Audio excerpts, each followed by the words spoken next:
भाग घेतला होता।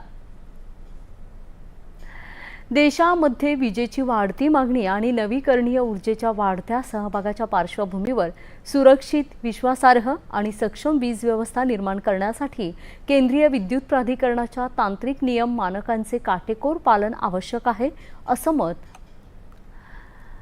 अतिरिक्त सचिव प्रवीण गुप्ता यांनी व्यक्त केलं आहे।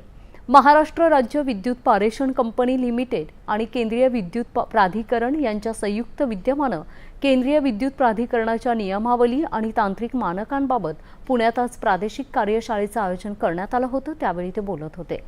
देशातली विजेची मागणी दरवर्षी सुमारे 5 ते 6% वाढते।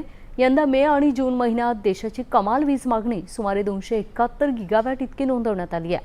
ही आतापर्यंतची सर्वोच्च मागणी असून केंद्रीय विद्युत प्राधिकरणानं ही मागणी यशस्वीरित्या पूर्ण केली आहे। मात्र 2035-36 सालापर्यंत देशाची कमाल वीज मागणी ही सुमारे 446 गिगावॅटपर्यंत पोहोचवण्याचा अंदाज आहे। सध्या देशाची स्थापित वीज निर्मिती क्षमता ही सुमारे 550 गिगावॅट असून ती पुढील दशकात जवळपास 1100 गिगावॅट करण्याचं उद्दिष्ट आहे, असं गुप्ता यांनी सांगितलंय।